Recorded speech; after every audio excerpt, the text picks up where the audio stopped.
in the worst ways, oh baby. It's a shame that we don't operate well, baby. Cause you're bad for my health, I swear you go to hell. Take the L, I don't wanna see you swell no more.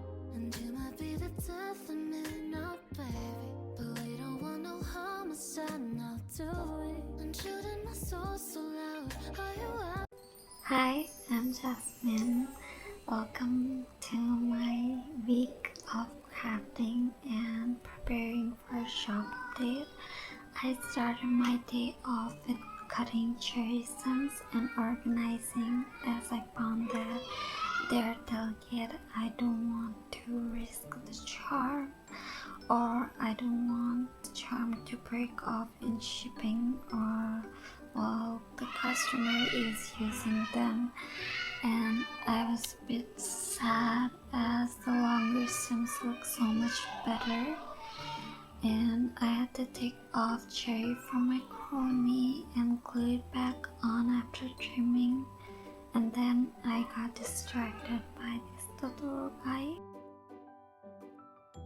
To warm up, I was making frosting beads. I thought that I'd make the frosting beaded rings, as I made one for Anna's new style. I'm just so excited to ship it to her after I figure out this whole situation. The frosting beads were kind of failed as they were just too small, and I made the strawberries extra miniature, or they shrunk, I don't know, but I'm trying to pass the needle through the frosting bead. The frosting to make it into a bead. They were just too small, so you can see that not everything I make turns out to be a product. Sometimes I just throw some. I moved on to make Apple Hello Kitty. It's been really tricky for me actually, as I attempted this charm in various sizes, yet I find it challenging and things just doesn't work out sometimes. As we're speaking, I'm not 100% happy with this charm. It's one of my oldest ideas, by the way, and I'll include the sketch pictures here. I previously used to make the worm peeking out in green, but I tried to make it yellow, and I must say that I like this version a lot better. I secure my eye pin with fabric glue, as it saves me from the extra step of super gluing or gluing. And using white clay on vibrant clay is so hard, and the reason this charm was challenging is because I end up with the colored imprints all over the white part where I have to paint the kitty face, and I still have to reattempt and figure out. Maybe I try the apple first before adding the white part. Using water to smooth out cold porcelain have been a game changer.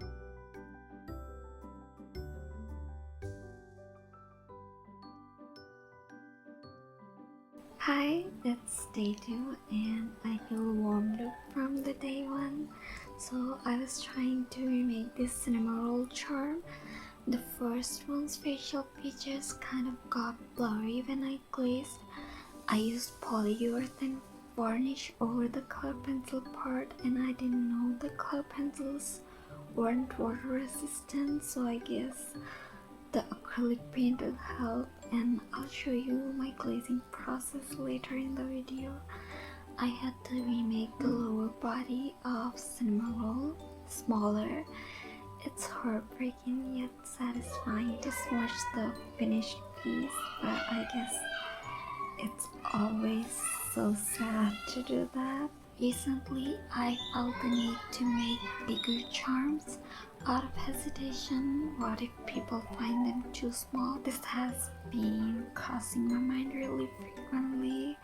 Like, I feel like my charms are too small. What if no one sees the detail? I like tiny things a lot, and that's what makes me keep going. I don't usually measure my clay, I actually eyeball the clay, so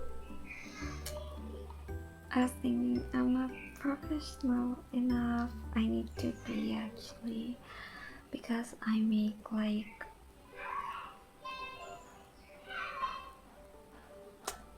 okay, sorry, I zoned out. I don't make huge batch of charms.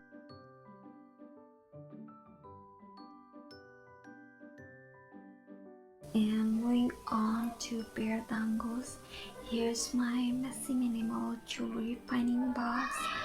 I always keep some of the material in a smaller box for easy grabbing.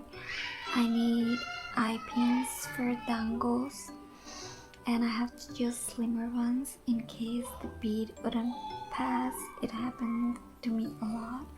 I used glazed bead. No bead was ready to pass through the eye pin, and I couldn't find a slimmer eye pin, so I went in with plan B, which was to use my tiny pearl beads.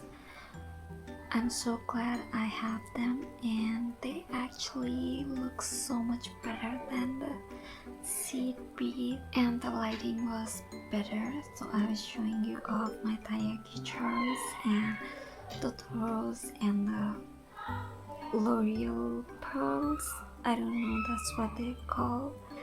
I want to add them to my Totoro earrings, so then I got distracted, and here's Apple Hello Kitty prototype. Can you see the ugly ones? This was my first pair dango stud earrings. I wanted vibrant matcha green, so I'm re-attempting them. Look how tiny the bear is. I decided to make a bear inspired by Mitarashi dango, and I'm using like the pearl beads for the stalk of the dango. And here I'm shading the sauce color from Mitarashi dango.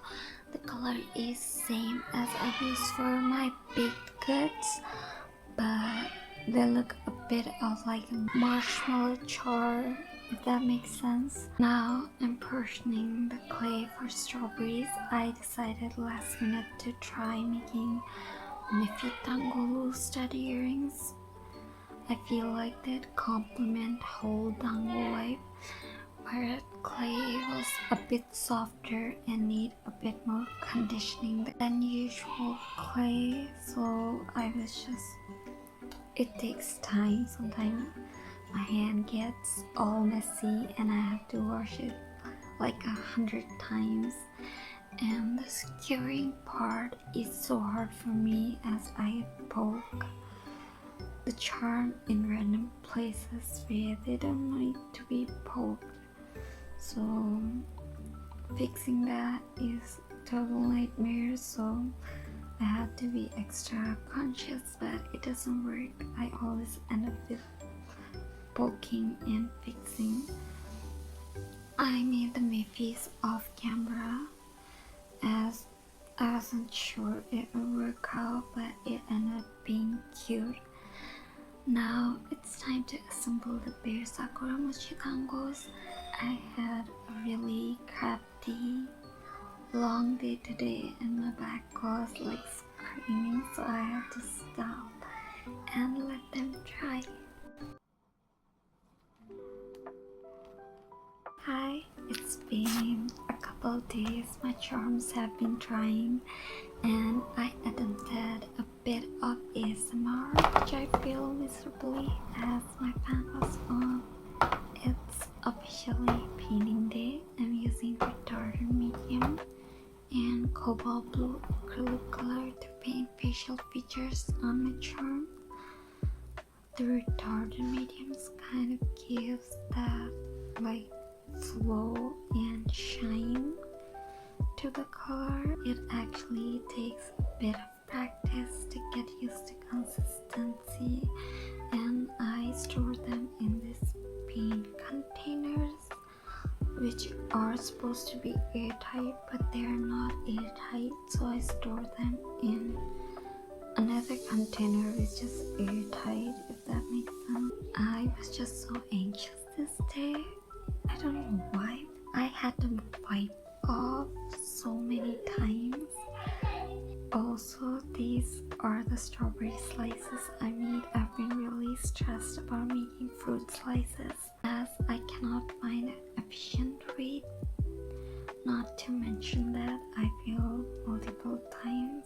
For Mitarashi dango, I chose white acrylic paint to paint on tiny bear face. For everything else, I used dark brownish color for facial features, except cinnamarolls, as I use cobalt blue color for them. I used to use like a baby blue color first, but it barely showed up, so I just switched. First miffy was like easy peasy, but the second miffy took most times, and I wiped so hard that the strawberries down were wobbly and I had to remake them. Apple Kitty was dried, so I thought I could just paint it, and I did. Later in the evening, I was making kiwi slice cane. It was so hard using cold porcelain as it's not firm and it doesn't hold shape as polymer clay.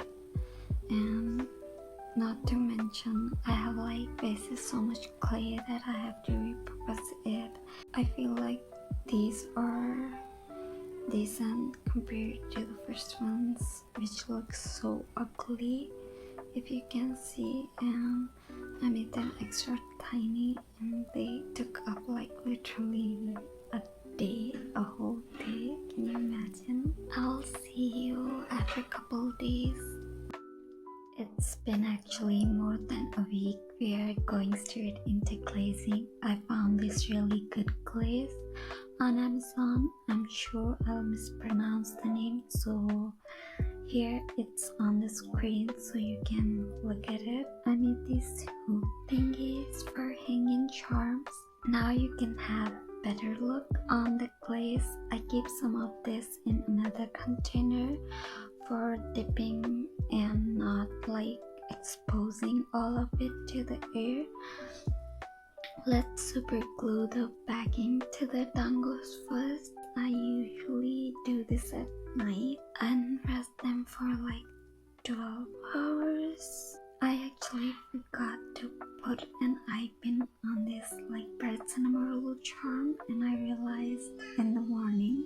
I felt weird when I looked at the charm, like I was forgetting something, so I should have known there's something wrong with this charm. I was actually thinking to glue this tiny magnet on the back of the charm, like the base of the charm, but the magnet is way too big and it looks weird, so we're leaving him for now. Our first victim is Kuromi. I'm hanging it on the hook first and we'll dip her straight into the glaze. This method is not my favorite, but it's aesthetic. I'll get into it later, like in the end of the video. I will be talking more about that.